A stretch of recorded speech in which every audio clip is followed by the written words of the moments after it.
ça part en vrille totalement. Entre le clan de Julián Alvarez et l'Atlético Madrid, rien ne va plus. Alvarez, aux dernières nouvelles, aurait mis une patate à Diego Simeone dans les vestiaires. Ça, c'est dans un autre monde. En réalité, il se pointe au match, il se pointe à l'entraînement, il se pointe là où on lui demande de se pointer. Il est trop doux, il est doux comme un agneau ce mec. Il se fait pas respecter. Tout ce qu'il trouve de mieux à faire, c'est de piquer son agent pour qu'il mette des stories Instagram. Mon frère, tu crois, on est dans une télé-réalité, on s'en fout de tes stories Instagram à deux balles. Fais un communiqué comme Isaac. Isaac, quand il a mis une story Instagram, c'est pour parler à un tas. Il a beaucoup parlé, on avait tous la flemme de lire ce qu'il disait, mais on disait, bon, il a raison. S'il ne se sent plus à l'aise dans son club, laissez-le partir du côté de Liverpool. C'est ça qu'il faut faire. Qu'est-ce que tu vas mettre des stories Instagram à travers ton agent? En plus, faut être philosophe pour, pour décortiquer ce qu'il nous raconte. Un menteur, quand vous lui demandez de se justifier, faut pas lui demander parce qu'il va devoir encore mentir. Mais qu'est-ce que tu racontes? Mais mon frère, t'es en prison. On s'en fout qu'un menteur, on lui demande de se justifier, il va encore mentir. On le sait, t'inventes pas l'eau chaude, mais rien à faire de ça. C'est pas ça le problème. Le problème, c'est que tu dois sortir du club. C'est pas en nous faisant le Platon ici que... Faut le recadrer, Alvarez, hein, je vous jure, il joue le philosophe ici à deux balles. Ouais, menteur. Non, bon, elle m'a choqué la story. Bon, c'est son agent qui a mis la story, mais apparemment, Alvarez était d'accord avec tout ça. Certainement qu'il était au courant et qu'il a validé totalement cette idée, mais elle n'est pas assez. Mon frère, le mercato, il se termine dans une semaine. Toi, tu nous sors des phrases philosophiques, tu nous fais le Machiavel ici, je comprends pas. À quoi tu. Fais un livre tant que tu y es. Voilà. T'as une semaine encore, produis un livre, tu le vends, tu le mets en vente, Alvarez, le doux agneau. Voilà, le titre du livre, il est tout trouvé. Et je le lirai pas, moi, mais peut-être que d'autres prendront le temps de le lire. On a que ça à faire, mon frère. Comment tu mets des stories comme ça? Bref, Alvarez, il ne veut pas aller au bras de fer avec l'Atlético. Petit 1, soit il est serein qu'il va pouvoir quitter l'Atlético, ça paraît compliqué, mais on sait jamais. Qu'il va pouvoir quitter l'Atlético avant la fin du mercato, car il leur fait comprendre à sa manière, peut-être sans s'exposer aux yeux de tous aux médias. Dans les bureaux, il leur fait comprendre qu'il va être nul, qu'il va pas mettre un pied devant l'autre et tout, même si ça m'étonnerait, mais peut-être. Et du coup, il compte sur ça. Il se dit, bon, moi je leur ai dit, s'ils veulent que je ne joue pas mon football à 100%, ils ont qu'à me garder. Peut-être qu'ils comptent sur cette manière pour sortir. Maintenant, s'il pense que les stories visées vont changer quoi que ce soit, il se trompe. Il se met le doigt dans l'œil. C'est même plus le doigt là qu'il se met dans l'œil. Sérieusement, on en a eu des cas semblables à ça aussi. Ils voulaient quitter leur club, ils sont passés par la manière forte, sécher les entraînements et tout. Ils ont eu gain de cause. Alors les gars, il y a une nouvelle tendance là. Les pseudo-créateurs de contenu qui viennent nous dire oui, les Barcelonais, vous savez pas c'est quoi un contrat. Il a signé un contrat avec l'Atlético. On le sait. Moi, j'ai pas envie d'être vulgaire, tu vois. Je vais essayer de faire les choses tranquillement, convenablement. Je vais pas être vulgaire. Ça me ressemble pas. Mais on le sait, c'est quoi un contrat? Qu'il s'est engagé, que l'Atlético, je le disais il y a 2 mois, que l'Atlético, lorsqu'ils l'ont payé, ils lui ont garanti un certain train de vie, que même s'il venait à se blesser grièvement, même ne plus jouer au football, eh bien son contrat, il continuait à avoir la même valeur, le même salaire qui tombe tous les mois. Ça, c'est un fait. Maintenant, il y a le côté contractuel et le côté humain. Le côté, on construit un projet d'avenir. On construit un collectif qui va jouer ensemble. Le mec ne veut pas jouer pour mon blason, il dégage. Voilà. Pourquoi tu me parles de contrat? Pourquoi? On ne sait pas c'est quoi un contrat, nous. On sait très bien c'est quoi un contrat. Il y a juste le côté humain. S'il ne veut pas, eh bien qu'il dégage. Et vous verrez que le jour où ça va se produire pour un joueur du Barça, je dirais la même chose. S'il veut pas jouer au Barça, bon vent. C'est ok pour vous. Moi, ça ne sera jamais ma vision de la chose. Le joueur veut partir, ciao. Allez, tu n'es pas irremplaçable. Le club passe avant tout. Si tu n'as pas envie de te battre pour le club, bye bye. Maintenant, si mon club venait à le faire un jour, je donnerais cet avis. Après, ils se débrouillent. Si eux, ils veulent le faire, moi, je suis pas le président. Et je vous le dis, arrêtez de nous casser la tête avec l'histoire des contrats. On le sait, bravo. Vous avez pas inventé l'eau chaude. Vous aussi, vous voulez vous la jouer philosophe, Platon. Non, mais vous savez pas c'est quoi un contrat. Ça me tue parce qu'ils croient révolutionner le monde. On dirait qu'ils apportent vraiment une plus-value sur le dossier. Alors, les gars, le contrat, en fait, il a signé un contrat. Tu n'apportes rien. On le sait, c'est quoi un contrat. On le sait que théoriquement, normalement, il reste à l'Atlético. Si son club n'est pas vendeur, c'est eux qui décident, il est sous contrat. Il y a le côté humain où vous voulez pas en parler. Non? Pardonnez-moi, je vous ai même pas salué, mais ils m'ont énervé. Entre lui qui met une story visée et les autres qui essayent de nous expliquer c'est quoi un contrat, trop c'est trop. J'espère que tout va bien de votre côté, les Blaugrana. Je sais que ça fait un petit moment, je fais au mieux, mais bon, c'est déjà bien que je puisse faire quelques apparitions. On va parler du dossier Alvarez, nous parlerons aussi de Lautaro Martinez ou encore Baldé qui pourrait quitter le FC Barcelone et ce sont les mots de Hansi Flick. Bon, il l'a pas dit directement, mais il a sous-entendu quelque chose du genre. Commençons du coup par ce dont on parlait. le cas Alvarez. Simeone en a parlé aujourd'hui. Je respecte nos supporters et cela a toujours été le cas, mais je ne suis pas d'accord avec les insultes ou les propos offensants. Mais si, arrête de te mentir à toi-même, Simeone. Bien sûr que tu es d'accord avec, avec les supporters. Non, arrête, Simeone. On te connaît, on sait qu'au fond de toi, toi-même, tu ne veux plus d'Alvarez. Mais la direction t'a mis la pression pour l'accepter et faire genre tu es de leur côté, c'est tes employeurs. Je ne vais pas le répéter 1 milliard de fois. Il faut le comprendre. Aucun coach au monde ne veut garder un joueur qui ne veut plus mouiller le maillot. Ça paraît lunaire, c'est illogique. Moi, je ne garde pas quelqu'un qui ne veut pas jouer pour moi. Ah, tu veux pas jouer pour moi? Joue quand même, joue de force. C'est quoi ça? Je suis quoi? Je suis un tortionnaire, moi. Au bout d'un moment, arrêtons. Moi, je vais dire à la direction, les gars, enlevez-le, ramenez-moi un remplaçant. Sauf si la direction me disait, hey, n'oublie pas que c'est nous, on te paye, donc nous, on veut pas qu'il parte. Ah là, je vais venir en conférence de presse. Ouais, non, il faut pas qu'il parte, c'est mon joueur quand même et tout. Logique, il faut jouer un rôle. Mais c'est la société qui l'exige au bout d'un moment. Réveillez-vous. Julian est notre joueur et nous avons besoin de lui. Non, jure. Mais nous aussi, on a besoin de lui. On fait comment? Bon, son discours, pour moi, je vous le dis, j'y crois pas. J'y crois pas une seconde qu'il veut réellement le garder. Il a la pression de la direction. Tant qu'il sera mon joueur, je prendrai soin de lui. Elle fait peur, la phrase, frérot. C'est un prédateur. C'est comment ça? Tant que je prendrai soin de lui tant qu'il sera mon joueur. Mais tu l'attaches, ton joueur. Il n'est pas libre. Il n'est pas libre. Tu ouvres pas la porte et tu dis qui m'aime reste et qui ne m'aime pas part. Tu ne fais pas ça. Toi, tu fermes la porte et tu dis qui m'aime pas, il va rester quand même. Voilà. C'est ce que tu fais avec Alvarez. Simeone, on va pas trop l'allumer. Moi, je reste convaincu. Attention, c'est que mon avis. J'ai pas vu ça à gauche, à droite dans la presse et tout. C'est mon humble avis. J'ai l'impression que Simeone, il subit juste la pression de la direction qui veut garder Alvarez pour une question de fierté, etc.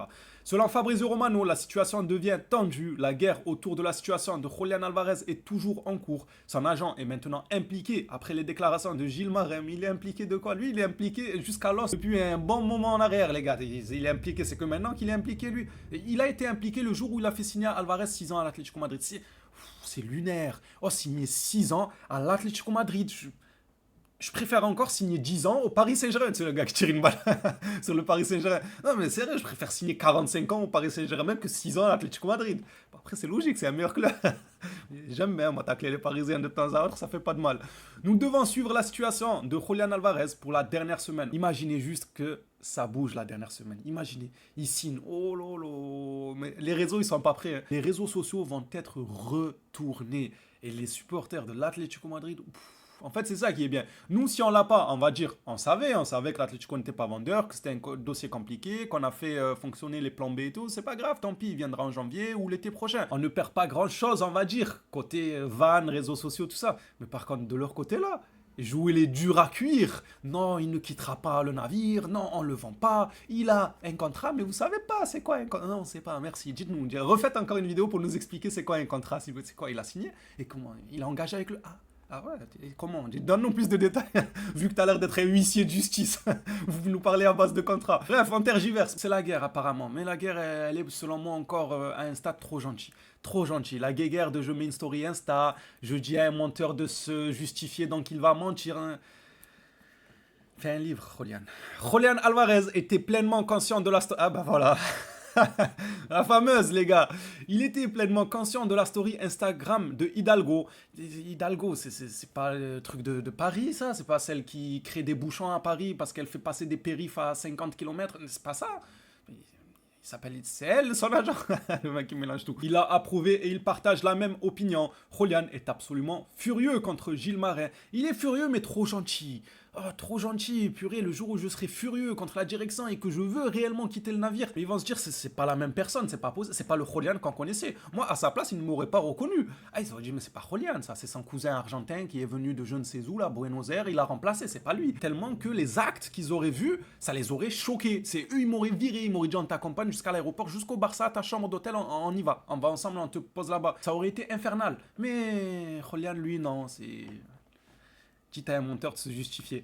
Tout ce que Hidalgo a fait est en accord avec les souhaits de Julian. Il défend les intérêts de Julian et il fait tout ce que Julian pense être le meilleur pour lui. Qu'est-ce qu'il faut encore agent de joueurs, lui? Et particulièrement de Julian. Va prendre des joueurs de la division 4-5 si tu veux, prendre l'expérience un peu. Mais être agent de Julian, un joueur d'un tel calibre, le clouer à l'Atlético Madrid pendant 6 ans, en plus avec un salaire moindre, hein, j'ai cru voir, si je ne me trompe pas, qu'il a signé pour un salaire très bas avec une promesse à la parole, bien sûr, la promesse, comme quoi ça allait évoluer. Et cette promesse n'a pas été tenue. Non seulement ils ne lui tiennent pas la promesse, comme quoi ils vont ouvrir la porte à un départ, négocier avec un club s'ils font une offre convenable et tout, ils ne veulent pas négocier avec le Barça, peu importe le montant de cette offre. Première promesse non tenue. Deuxième promesse, il lui aurait promis une augmentation de salaire qui ne voit pas le jour aussi. Il est encore avec cet agent. faut, faut le faire quand même. Non, il faut de tout pour faire un monde. Il faut des Hidalgo, sinon ce serait pas marrant. Hein. Parlons maintenant de Lautaro Martinez, qui s'est vu être le soi-disant plan B du FC Barcelone, le plan B, quasi plan A. Hein. On va pas se mentir, Lautaro, c'est un sacré calibre lui aussi. Le président de l'Inter a parlé sur le sujet, il ne veut pas entendre parler d'un départ.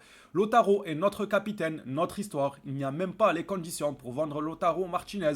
On ne devrait même pas parler de la sortie de Lautaro cet été. Ils utilisent des termes que de prisonniers, tu vois. La sortie, genre quoi? Il faut venir l'attendre à la sortie avec les cabas et tout, la famille, tout ça. La sortie, le transfert, je sais pas. Arrêtez d'utiliser des termes qui font penser à la prison parce qu'on a déjà assez à faire avec le dossier Alvarez qui est enfermé à Alcatraz. Si tous les dossiers commencent à ressembler à des dossiers pénitentiaires, ça va pas le faire, les gars. Mais bref, faut pas s'attendre à la sortie de Lautaro. Il aura pas d'aménagement de peine. Voilà, lui aussi va rester à l'Inter. Mais selon Lautaro, lui aussi, il se voyait bien finir à l'Inter, de ce qu'il nous disait il y a quelques saisons. Maintenant, les avis sont amenés à évoluer. Comme on dit, vous le savez, il n'y a que les qui ne changent pas d'avis, donc mettez le mot vous-même. Lautaro peut changer d'avis et vouloir aller à Barcelone avec le projet sportif plus qu'attractif, Hansi Flick, le collectif qui est très bien fourni. À voir si l'Inter accepte, eux aussi d'ici la fin. Selon le président, c'est non. Selon le coach, c'est non. Mais on ne sait pas de quoi il fait demain. Depuis le dossier Neymar, je ne crois plus, moi, quand on me dit non, ou le un tel reste, un tel reste. C'est l'argent qui parle, c'est les intérêts qui parlent et c'est le courage du joueur d'aller affronter sa direction qui parle. En règle générale, si tu affrontes vraiment la direction, tu trouves une issue. C'est obligatoire. Terminons cette vidéo actualité par Fabrizio Romano qui nous rapporte que Baldé et Marc Casado devraient quitter le FC Barcelone lors de la dernière semaine de la fenêtre des transferts estivaux. Pour Marc Casado, pas de nouvelles, on l'attendait du côté de l'Arabie Saoudite pour un montant avoisinant les 40 millions. Malheureusement, le joueur, aux dernières nouvelles, il refuse d'aller là-bas. C'est dommage parce qu'il nous proposait une belle somme quand même, mais il faut respecter son choix. Casado, moi je le vois bien rester dans le football européen. Apparemment, c'est ce qu'il veut, donc il faut respecter le choix du joueur. Hein, comment il s'appelle les mecs contractuels. Hein, il a un contrat. Non, mais il a des envies aussi. C'est pas parce qu'il a signé un contrat que ça y est, c'est un truc de ouf. Ok, oui, professionnellement parlant, un contrat, tu t'engages et tout. Mais c'est bon, arrêtez de nous faire les gars au pied de la lettre sur chaque chose. On peut tout se négocier, etc. Casado n'est pas un robot, il a des envies. S'il veut le football européen, c'est dommage pour le Barça qui n'aura pas les 40 millions peut-être, parce qu'il n'y a que les Saoudiens qui étaient prêts à mettre cette somme de ce que j'ai vu. Je peux me tromper encore une fois. Faut respecter son choix. S'il veut rester en Europe, c'est tout en son honneur. Quant à Baldé, c'est un peu une surprise parce qu'en début du mercato, on avait eu des rumeurs dans ce sens, que ce soit pour Baldé ou que ce soit pour Koundé. Et puis ça s'est éteint. On ne visait plus des latéraux. On a laissé filer Grimaldo. On a laissé filer Cucurella. Pour que, au final, à une semaine de la fin du mercato, tous les médias s'accordent pour dire que Baldé devrait sortir car Hansi Flick a teasé un peu la chose lors de sa dernière conférence. Bon, il n'a pas dit qu'il quittait, mais il a dit des choses qui sont fort semblables. Qu'il peut y avoir des choses, que personne n'est intouchable, qu'on verra d'ici une semaine quels joueurs resteront, que ça risque de bouger. Et les gens ont rapidement lié ça à Baldé et Koundé parce qu'on lui a parlé de ces deux joueurs précisément. Et il n'a pas dit qu'ils étaient intransférables. Il a dit on verra qui restera avec nous. Bref, il a laissé planer le doute, mais un doute assez dirigé, je trouve, moi aussi. Hein. On verra si Baldé venait à quitter le Barça. Moi, je me demande qui pourrait le remplacer. On a Salinas dans le collimateur. Maintenant, si c'est pas lui, il y a le défenseur gauche de Newcastle aussi qui ferait plus que l'affaire. Il est très très bon, le Hall là. Mais il est cher. Ah, ça va parler en grosse somme et le Barça ne pourra pas. On verra bien. Dites-moi, vous les Blaugrana, est-ce que vous avez une petite idée qui pourrait remplacer Baldé? Je trouve ça dommage, mine de rien. On verra à quelle somme il partira. J'espère que c'est une somme très attractive parce que si c'est pas le cas, il est encore jeune, Baldé. Il a prouvé qu'il avait un certain niveau. Certes, il n'a pas été le plus régulier, mais il est très jeune. Je crois qu'il a 23 ans de mémoire. Ça va, il a de quoi se reprendre et retrouver son niveau du passé et trouver une certaine régularité. Là, le fait que le club le pousse à la sortie, c'est une demande explicite probablement de Hansi Flick qui ne veut plus compter sur lui.